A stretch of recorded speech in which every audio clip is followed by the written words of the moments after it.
Hello friends, എല്ലാവർക്കും good morning. അപ്പോൾ ഇഷ്ടമാത്രത്തിൻ്റെ ഇന്നത്തെ ഒരു സൂപ്പർ ഹിറ്റ് വിശേഷത്തിലേക്ക് എല്ലാവർക്കും സ്വാഗതം. അങ്ങനെ നമ്മുടെ ഇഷിതയോട് മഹേഷ് ഇങ്ങനെ പറയുകയാണ്, ഏതായാലും തൻ്റെ ആഗ്രഹം പോലെ തന്നെ നടക്കട്ടെ. നാളെ തന്നെ സുജിയുടെയും അതേപോലെ തന്നെ വിനോദിൻ്റെയും കല്യാണം നടത്താനായിട്ട് ഞാൻ തീരുമാനിച്ചു.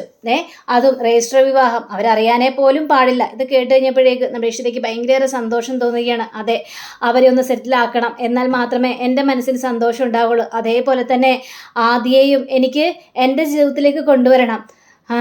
എൻ്റെ കുഞ്ഞ് ജനിക്കുന്നതിന് മുമ്പ് തന്നെ അവൻ എനിക്ക് എൻ്റെ അടുത്തേക്ക് കൊണ്ടുവരണം. അല്ലെങ്കിലും ആകാശിൻ്റെ അടുത്ത് നിന്ന് കഴിഞ്ഞാൽ ശരിയാവില്ല. ചിപ്പിയോടെ ഒരുപാട് കാര്യങ്ങളെല്ലാം ആകാശ് പറഞ്ഞു കൊടുത്തിട്ടുണ്ട്. പക്ഷേ അതൊന്നും എൻ്റെ മോള് കേൾക്കില്ലല്ലോ. അങ്ങനെ എൻ്റെ മോളുടെ മനസ്സ് മാറ്റാമെന്ന് ആരും വിചാരിക്കണ്ടേ. അതേപോലെ തന്നെ ഹാദിയെയും കൊണ്ടുവരണം. ഇനി രചനയോടൊപ്പവും അതേപോലെ തന്നെ ആകാശിൻ്റെ ഒപ്പം ജീവിച്ചു കഴിഞ്ഞാൽ ശരിയാവില്ല. എൻ്റെ കുഞ്ഞ് ജനിക്കാൻ നേരത്ത് വലിയേട്ടനും കൂടി വേണ്ടേ? ചേച്ചി മാത്രമല്ല, എൻ്റെ കുഞ്ഞിൻ്റെ വലിയേട്ടനും കൂടെ ഉണ്ടാകണം. അതിനുശേഷം എന്താണെന്നറിയാവോ? വലിയേട്ടനും കുഞ്ഞേച്ചിയും കിടക്കുമ്പോൾ അതിൻ്റെ നടക്ക് കിടന്ന് നമുക്ക് ജനിക്കാൻ പോകുന്ന ഈ കുഞ്ഞുവാവ കൈകാലൊക്കെ ഇട്ടടിച്ച് കളിച്ചുകൊണ്ട് നിൽക്കണം. അതാണ് എൻ്റെ മനസ്സിലെ ആഗ്രഹം മഹേഷ എന്നൊക്കെ ഇഷിത ഭയങ്കര താല്പര്യത്തോടു കൂടിയും സന്തോഷത്തോടു കൂടിയും തന്നെ പറയുക. ഇത് കേട്ട് കഴിഞ്ഞപ്പോഴേക്കും മഹേഷിന് ഭയങ്കര സന്തോഷം തോന്നി. കാരണം നമ്മുടെ ആദ്യം അത്രയ്ക്കും ഇഷ്ടമാണല്ലോ എന്നൊക്കെ വിചാരിച്ചുകൊണ്ട് അങ്ങനെ നമ്മുടെ ഇഷിതയെ ചേർത്ത് പിടിച്ചിട്ട് നെറ്റിയിലൊരു ഉമ്മയൊക്കെ കൊടുക്കുക. അങ്ങനെ പിറ്റേ ദിവസം ആവുകയാണ്. പിറ്റേ ദിവസം ആയി കഴിഞ്ഞപ്പോഴേക്കും നമ്മുടെ മഹേഷ് ഈ വിനോദിനെയും കൊണ്ട് കാറിലിങ്ങനെ പോവാണ്. കാറിലിങ്ങനെ പോയി കഴിഞ്ഞപ്പോഴേക്കും, അല്ല ഏട്ടാ, നമ്മളിത് എങ്ങോട്ടാണ് പോകുന്നതേ? എടാ, അതൊക്കെ അവിടെ ചെല്ലും പറയാം. എന്തായാലും നിനക്ക് ഞാനൊരു സർപ്രൈസ് തരാൻ വേണ്ടി തന്നെയാണ് പോകുന്നത്. എൻ്റെ പൊന്ന് ചേട്ടാ, സർപ്രൈസ് എന്ന് കേൾക്കുമ്പോൾ എനിക്ക് പേടിയാണ്. ഇതിനു മുമ്പ് ഒരു സർപ്രൈസ് തന്നിട്ടുണ്ട്. ആ സർപ്രൈസ് ശരിക്കും എന്നെ ഞെട്ടിച്ചു കളഞ്ഞ സംഭവം തന്നെയാ. എടാ, അതേത് സർപ്രൈസാ? എടാ, ഞാൻ ഓർക്കുന്നില്ലല്ലോ. അതേത് സർപ്രൈസ്? മറന്നുപോയോ ഏട്ടാ? അന്ന് ആ മേടത്തെ കാണാൻ എന്നെ കൊണ്ടുപോയത് മറന്നുപോയോ? ഓഹോ, അത്. എടാ, ഇത് അതേപോലെ നല്ലടാ. എടാ, ഞാൻ നിനക്ക് തരാൻ പോകുന്ന സർപ്രൈസ് നിൻ്റെ ജീവിതത്തിൽ ഒരിക്കലും മറക്കാത്തൊരു സർപ്രൈസ് തന്നെ ആയിരിക്കും. അവിടെ ചെല്ലുമ്പോൾ നിനക്ക് കാര്യങ്ങളെല്ലാം മനസ്സിലായി. ഇപ്പോൾ നിൻ്റെ ഏട്ടനെ ഒരു ആക്സിഡൻറ്റ് കഴിഞ്ഞേ പിന്നെ വല്ലാതെ അങ്ങ് മാറി. ഇപ്പം എല്ലാ കാര്യങ്ങളും പടപടാന്ന് ചെയ്തു തീർക്കണമെന്നാ എൻ്റെ മനസ്സിലെ ആഗ്രഹം. അതൊന്നും നാളത്തേക്ക് നീട്ടി വെക്കുന്നത് ഇപ്പം ഈ ഏട്ടനെ ഇഷ്ടമില്ലാത്ത കാര്യമാടാ. ഈ സഡൻ ബ്രേക്ക് ഇടുന്നത് പോലെ അതേപോലെയാണ് ഈ ഏട്ടൻ. ഒരു ഹീറോയി മാറിക്കൊണ്ടിരിക്കുകയാണ്. ഇത് കഴിഞ്ഞപ്പോഴേക്കും ഇത് വല്ലാത്തൊരു ഹീറോയിസം തന്നെയാണ് ഏട്ടാ. അതെനിക്ക് മനസ്സിലായി. ഏട്ടൻ ഭയങ്കരമായിട്ട് ഹീറോയിസം കാണിക്കുന്നുണ്ട്. അതേടാ, ഞാനിപ്പോൾ ഹീറോയിസം കാട്ടാൻ തന്നെയാണ് തീരുമാനിച്ചിരിക്കുന്നത്. അതെ, ഈ മനസ്സിന് ഇഷ്ടപ്പെടുന്ന പെണ്ണ്, മനസ്സിന് സ്നേഹം തരുന്ന പെണ്ണ്, അവർ നമ്മുടെ കൂടെ ഉണ്ടെങ്കിൽ നമ്മൾ ഓട്ടോമാറ്റിക്കലായിട്ട് ഹീറോയിസം കാണിക്കാനായിട്ട് തുടങ്ങും മോനെ. അത് ഏട്ടൻ പറഞ്ഞ ശരിയാണ് കേട്ടോ. ഇഷിതേട്ടത്തി ഏട്ടൻ്റെ ജീവിതത്തിലേക്ക് വന്നതിൽ പിന്നെ ഏട്ടന് നല്ല മാറ്റമുണ്ട്. ഏട്ടനെ ആളങ്ങോട്ട് മാറ്റിയെടുത്തില്ലേ ഇഷിതേട്ടത്തി?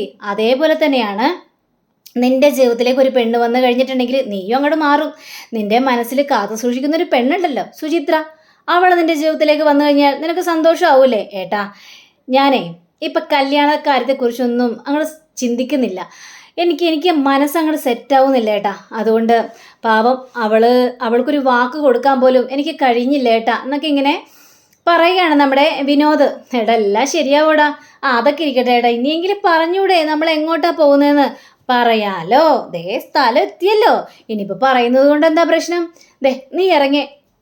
അപ്പം നമ്മുടെ വിനോദ് വണ്ടിയിൽ നിന്ന് ഇറങ്ങിക്കഴിഞ്ഞപ്പോഴേക്കും ഞെട്ടിപ്പോയി. കാരണം ഒരു രജിസ്റ്റർ ഓഫീസിൽ വാതിക്കൻ്റെ മുന്നിൽ വന്നാൽ ഇങ്ങനെ നിൽക്കുന്നത്. ഇത് കണ്ടു കഴിഞ്ഞപ്പോഴേക്കും വിനോദ് ചോദിക്കണം, ഇതെന്താ ഇവിടെ നമ്മളെന്താ ഇവിടെ ആയിട്ടാ എന്ന് ചോദിക്കുമ്പോൾ, ഇത് തന്നെയാണ് ഞാൻ നിനക്ക് വേണ്ടി കാത്തു വെച്ചിരുന്ന സർപ്രൈസോ? ഇതോ? രജിസ്റ്റർ ഓഫീസിലോ? അതെ, നിന്റെയും സുചിത്രയുടെയും കല്യാണം നടത്താൻ ഞാൻ അങ്ങോട്ട് തീരുമാനിച്ചു. ഇത് കേട്ടുകഴിഞ്ഞപ്പോഴേക്കും വിനോദ് വീണ്ടും ഞെട്ടിപ്പോവാ. ഞങ്ങളുടെ രണ്ടുപേരുടെ കല്യാണം നടത്താനോ? അതെ, കല്യാണം നടത്താൻ തന്നെ. ഇനി അതങ്ങോട്ട് മാറ്റി വെക്കുന്ന പ്രശ്നമില്ല. ഞാൻ സഡനായി പെട്ടെന്ന് കാര്യങ്ങളെല്ലാം ചെയ്യടാ. എനിക്ക് ഇപ്പോൾ അതാണ് ആഗ്രഹം. പെട്ടെന്നല്ലേ കാര്യങ്ങളെല്ലാം തീർക്കണം. എന്നാലും ഏട്ടാ, ഇങ്ങോട്ട് വരുന്നതിന് മുമ്പ് തന്നെ എന്നോടും കൂടി ഒന്ന് പറയായിരുന്നു. എന്തിന്? നിന്നോട് പറയുന്നത് എന്തിന്? നിന്നോട് പറഞ്ഞ നീ സമ്മതിക്കില്ലെന്ന് എനിക്കറിയാം. അതുകൊണ്ട് ഞങ്ങളെല്ലാവരും കൂടി അങ്ങോട്ട് മനസ്സ് വെച്ച് അങ്ങോട്ട് തീരുമാനിച്ചു. അകത്തെ എല്ലാവരും ഉണ്ട്. അത് മറക്കാനായിട്ട് നിൽക്കരുത്. എന്താ, ഞാൻ ചെയ്ത് തെറ്റായി പോയോ? ഇല്ല ഏട്ടാ, ഏട്ടൻ ചെയ്തത് നല്ല കാര്യം തന്നെയാണ്. എന്നാലേ കയറി വരാൻ നോക്ക്. ഇനി ഇവിടെ കിടന്നിങ്ങനെ തമ്പടിക്കണ്ട. ശരിയെന്നും പറഞ്ഞുകൊണ്ട് മഹേഷും വിനോദും കൂടി രജിസ്റ്റർ ഓഫീസിലേക്ക് കയറി പോവുകയാണ്.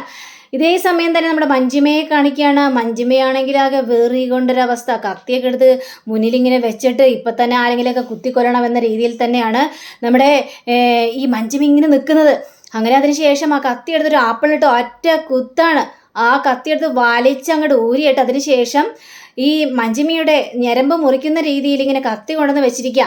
അപ്പോഴാണ് രചനയെ ഒന്ന് വിളിക്കണം എന്നുള്ളൊരു തോന്നല് മഞ്ജിമയ്ക്ക് ഉണ്ടായത്. അങ്ങനെ മഞ്ജിമ നേരെ രചനയെ വിളിക്കുക. അപ്പം രചനയെ വിളിച്ചു കഴിഞ്ഞപ്പോഴേക്കും മഞ്ജിമേ എന്താ മഞ്ജിമേ എന്ന് ചോദിച്ചു കഴിഞ്ഞപ്പോഴേക്കും മഞ്ജിമ ഇരുന്നിങ്ങനെ കരയാണ്. എല്ലാം തകർന്നു, നമ്മളെല്ലാവരും വെഡ്ഡികളായി. നീ എന്തിനാ കരയുന്നത്? നീ എന്താന്ന് വെച്ചാൽ കാര്യം പറ. അതെ, വിനോദിന്റെയും സുചിത്രയുടെയും കല്യാണം കഴിഞ്ഞു. എന്തൊക്കെയാ പറയുന്നത്? വിനോദിന്റെയും സുചിത്രയുടെയും കല്യാണം കഴിഞ്ഞെന്നോ? അതെ, വിനോദിന്റെയും സുചിത്രയുടെയും കല്യാണം കഴിഞ്ഞിട്ട് നീ എന്താ എന്നോടൊരു വാക്ക് പോലും പറയാതിരുന്നത്? അതിന് ഞാൻ പോലും അറിഞ്ഞിട്ട് വേണ്ടേ നിന്നോട് പറയാനായിട്ട്? എല്ലാവരും കൂടി രജിസ്റ്റർ ഓഫീസിലേക്ക് ഇറങ്ങി. ആ സമയത്ത് അമ്മയെ എന്നോട് പറഞ്ഞത് വിനോദിന്റെയും സുചിത്രയുടെയും കല്യാണമാണെന്ന്. ഇത് കേട്ട് കഴിഞ്ഞപ്പോഴേക്കും ഞാൻ തകർന്നൊരവസ്ഥയിലായിപ്പോയി. എന്ത് ചെയ്യണമെന്ന് അറിയാൻ പാടാത്തൊരവസ്ഥയായി. ഇനി ആ ഇഷിതയുടെ അനിയത്തി വിളക്കും പിടിച്ച് ഈ വീട്ടിലേക്ക് കയറി വരില്ലേ? ഇതൊക്കെ ഞാൻ കണ്ടുകൊണ്ട് നിൽക്കണോ? ഇനി ഞാൻ എന്തിനാണ് രചന ജീവിച്ചിരിക്കുന്നത് എന്ന് ചോദിക്കുകയാണ്. ദേ എൻ്റെ ഭർത്താവില്ലേ, എൻ്റെ ഭർത്താവിനെ ഞാൻ ഒരുപാട് സപ്പോർട്ട് ചെയ്തിട്ടുണ്ട്. പക്ഷേ എനിക്കറിയാം എൻ്റെ ഭർത്താവ് സ്ത്രീ വിഷയത്തിൽ അങ്ങേ അപ്പുറമാണെന്ന്. ഇപ്പോൾ എൻ്റെ അടുത്ത് വരാറോ എന്നെ വിളിക്കാറോ ഒന്നുമില്ല. വിളിച്ചാൽ പോലും ഫോൺ എടുക്കാറുമില്ല. എല്ലാവരും പറയുന്നത്, പിന്നെ എൻ്റെ മനസ്സിലും തോന്നുന്നത്, ദേ അങ്ങേര് വേറെ ഏതോ പെണ്ണുങ്ങളെ കെട്ടി അവിടെ സുഖമായിട്ട് ജീവിക്കുന്നുണ്ടെന്ന് തന്നെയാണ്. ഞാൻ എന്തിനു വേണ്ടി ഇനി ജീവിക്കണം? ഇത് കിട്ടഞ്ഞപ്പോഴേക്കും എൻ്റെ മഞ്ജിമേ, ഇതൊക്കെ ആകാശ് പറഞ്ഞ കാര്യമാണ്. നീ പല പ്രാവശ്യമായിട്ട് നിന്റെ ഭർത്താവിന് വേണ്ടി നീ പൈസ ചോദിക്കാറില്ലേ? അപ്പം തന്നെ ആകാശ് പറഞ്ഞു, മഞ്ജിമയുടെ ഭർത്താവ് പോക്ക് കേസാണ്, അവൻ അവിടെ ഏതെങ്കിലും പെണ്ണിനെ കിട്ടി സുഖമായിട്ട് ജീവിക്കുന്നുണ്ടാകും, മഞ്ജിമയോട് പൈസ ചോദിക്കുന്നത് ഈ പെണ്ണുങ്ങൾക്ക് കൊടുക്കാൻ വേണ്ടി ആയിരിക്കുമെന്ന്. ദേ എനിക്കും കുറേ അനുഭവങ്ങളെല്ലാം ഉണ്ടായിട്ടുണ്ട് മഞ്ജിമേ. അപ്പോൾ രചനയുടെ നാവിൽ നിന്നും കൂടി ഈ ഒരു വർത്തമാനം കേട്ട് കഴിഞ്ഞപ്പോഴേക്ക് മഞ്ജിമയ്ക്ക് അത് സഹിക്കാൻ പോലും പറ്റിയില്ല. അപ്പോൾ മഞ്ജിമ പറയാണ്, നിനക്കൊരു കാര്യം അറിയോ? ദേ ഏത് പെണ്ണാണ് ആഗ്രഹിക്കാത്തത്? ഞാൻ ഭർത്താവിൻ്റെ ചൂട് കിട്ടാനുള്ള ഒരാഗ്രഹമുണ്ട് എനിക്ക്. ഭർത്താവിൻ്റെ കൂടെ കിടക്കണമെന്നൊരാഗ്രഹമുണ്ട്. അവനിൽ നിന്ന് എല്ലാ സ്നേഹം കിട്ടണമെന്ന് ആഗ്രഹമുണ്ട്. അങ്ങനെ ഈ നമ്മുടെ മഞ്ജിമയാണെങ്കിൽ വികാരപരമായ കാര്യങ്ങൾ മുഴുവനും അവിടെ രചനയോട് പറയുക. ഇത് കേട്ട് രചനയാണെങ്കിൽ മനസ്സിലിങ്ങനെ ചിന്തിക്കുകയാണ്, ഇവൾക്ക് ഭ്രാന്തായെന്നാണ് തോന്നുന്നത്. അപ്പോഴേക്കും മഞ്ജിമ, എനിക്കിതെല്ലാം കൂടി അറിഞ്ഞിട്ട് എനിക്ക് തലക്ക് ഭ്രാന്ത് പിടിക്കുന്നു. ഞാൻ ഭ്രാന്ത് പിടിച്ച് വല്ലാത്തൊരവസ്ഥയിലാണ്. ഇനി ഞാൻ കാണണ്ടേ ഇഷിതയുടെ അനിയത്തിയും കൂടി ഇവിടെ വന്ന് എല്ലാവരും കൂടി കൊഞ്ചി കുഴഞ്ഞ് ഇവിടെ ഭയങ്കര ലവ് സീനൊക്കെ അല്ലേ ക്രിയേറ്റ് ചെയ്യുള്ളൂ. എനിക്കതൊക്കെ സഹിക്കാൻ പോലും പറ്റുന്നില്ല. ദേ ഞാൻ ഒരു കാര്യം തീരുമാനിച്ചിട്ടുണ്ട്. ഞാനേ എൻ്റെ ജീവൻ എടുക്കാൻ പോവാണ്. ഇത് കേട്ടുകഴിഞ്ഞപ്പോഴേക്കും രചനയെ പിടിച്ചു, മഞ്ജിമേ ഞാൻ പറയുന്നത് കേൾക്ക് മഞ്ജിമേ, നീ അബദ്ധങ്ങളൊന്നും കാണിക്കാൻ നിൽക്കരുത്. അങ്ങനെ മഞ്ജിമ അവിടെ ഫോൺ വെച്ചിട്ട് കത്തിയെടുത്ത് ഈ ഞരമ്പിലേക്ക് വെച്ചിരിക്കുകയാണ്. രചന, നിനക്കൊരു കാര്യം അറിയോ? ഈ കത്തി എൻ്റെ കൈയുടെ ഞരമ്പിൽ വെച്ചുകൊണ്ടാണ് ഞാൻ നിന്നോട് സംസാരിക്കുന്നത്. ഞാനിപ്പോൾ ഒറ്റൊരു വലിച്ചു കഴിഞ്ഞാൽ അതോടെ എൻ്റെ ജീവൻ ഇല്ലാതെയാകും. ദേ മഞ്ജിമ, നീ അതൊന്നും ചെയ്യില്ലേ? ഞാനൊരു കാര്യം പറഞ്ഞോട്ടെ, ഞാൻ പറയുന്നത് നീ കേൾക്ക്. അതിനുശേഷം എന്താണെന്ന് വെച്ചാൽ നീ ചെയ്തോ. എന്താ നിനക്ക് പറയാനുള്ളത്? അത് പിന്നെ നീ അബദ്ധങ്ങളൊന്നും കാണിക്കാൻ നിൽക്കരുത്. നീ മരിച്ചു കഴിഞ്ഞാൽ മറ്റുള്ളവർക്ക് എന്താ? ഒരു കുഴപ്പമില്ല. ഒരു 2-3 ദിവസം സങ്കടം കാണും, അത്രേ ഉണ്ടാവുള്ളൂ. പക്ഷേ നീ മരിച്ചു കഴിഞ്ഞാൽ ഇഷിതയും മഹേഷും പിന്നെ ഇഷിതയുടെ അനിയത്തിയൊക്കെ സുഖമായിട്ട് ജീവിക്കില്ലേ? അവർക്ക് പിന്നെ ആരാ ശത്രുക്കളുള്ളത്? ആരുമില്ല ശത്രുക്കള്. പക്ഷെ നീ അവരോട് പകരം വീട്ടണം. നിന്നെ ഈ ഒരു രൂപത്തിലാക്കിയത് നീ എന്നെ ഈ ഒരു അവസ്ഥയിലാക്കിയ അവരോടൊക്കെ നിനക്ക് പകരം വീട്ടണ്ടേ? നീ പകരം വീട്ടുക തന്നെ ചെയ്യണം. അതിനുവേണ്ടി നീ കഠിന പ്രയത്നം എടുക്കണം എന്നൊക്കെ പറയാ. വേണ്ട, എനിക്കൊന്നും കേൾക്കണ്ട, ഞാൻ മരിക്കാൻ പോവാണ്. എനിക്കിനി ജീവിച്ചിരുന്നിട്ട് യാതൊരു കാര്യമില്ല. എല്ലാവരുടെ സന്തോഷത്തോടെ കഴിയുമ്പോഴും ഈ മഞ്ജിമയുടെ ജീവിതം ഇല്ലാതെ ആകില്ലേ? എനിക്ക് ആരുടെയും വാക്ക് കേൾക്കണ്ട മഞ്ജിമേ. ഞാൻ പറയുന്നത് കേൾക്ക് മഞ്ജിമേ. ഞാൻ ആകാശിൻ്റെ ഒപ്പം സുഖമായിട്ട് ജീവിക്കണം എന്നാണ് നിന്റെ വിചാരം? ഞാൻ മഹേഷിൻ്റെ പിന്നാലെ പോയ കാര്യങ്ങളൊക്കെ ആകാശ് അറിഞ്ഞിട്ടുണ്ട്. ഇപ്പം ആകാശ് എന്നെ അടുപ്പിക്കുന്ന പോലുമില്ല. എൻ്റെ കൂടെ ആകാശ് കിടന്നിട്ട് എത്രയോ നാളുകളായെന്നറിയാവോ? ഞാൻ ചെല്ലുമ്പോഴൊക്കെ ആകാശ് ഒഴിഞ്ഞു മാറുകയാണ് ചെയ്തത്. അപ്പം എൻ്റെ അവസ്ഥയൊന്ന് ആലോചിച്ച് നോക്കിക്കണ്ടേ? എടി, നിന്റെ ഭർത്താവ്, അതേപോലുള്ള ഭർത്താവിനെ നിനക്ക് എന്തിനാണ്? നീ സുന്ദരിയല്ലേ, നിന്നെ കണ്ടാൽ ആരാണ് മോഹിക്കാത്തത്? നിന്റെ ശരീരം ഇതുവരെ ഉടഞ്ഞു പോയിട്ടുണ്ടോ? ഇല്ല, പ്രസവിക്കാത്തവളല്ലേ നീ. അപ്പോ നിനക്ക് നല്ലൊരു പുരുഷനെ കിട്ടും. നീ അതൊന്ന് കാത്തിരിക്ക് മഞ്ജിമേ. അല്ലാതെ അവനെയും മനസ്സിൽ ധ്യാനിച്ചുകൊണ്ടിരുന്നാൽ കാര്യങ്ങളൊന്നും മുന്നോട്ട് പോകില്ല. നിന്നെ കാത്തിരിക്കാൻ നിനക്ക് വേണ്ടി ഒരാൾ വരും. അതിനുവേണ്ടി നീ ഒന്ന് തയ്യാറാകണമെന്ന് മാത്രമേ ഉള്ളൂ.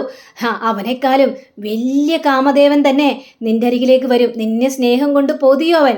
അപ്പോൾ അതിനു വേണ്ടി കാത്തിരിക്കണ്ടേ മോളെ.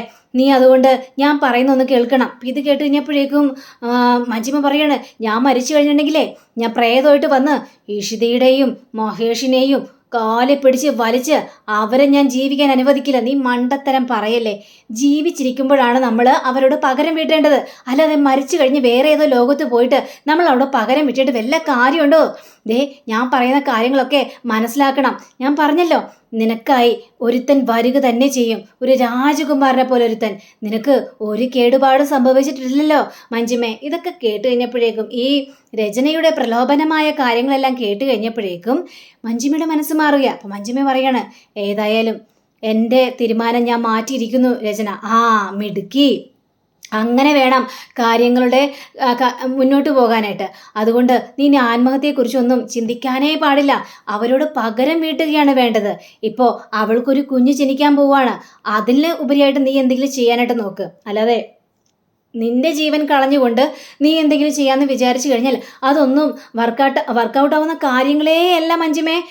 ഞാൻ പറയുന്ന കാര്യങ്ങൾ നിനക്ക് മനസ്സിലാവുന്നുണ്ടോ? മനസ്സിലായി രചന. ഏതായാലും നീ പറഞ്ഞതിൽ എനിക്ക് വളരെയേറെ സന്തോഷമുണ്ട്. ഏതായാലും അവരിങ്ങോട്ട് വരട്ടെ.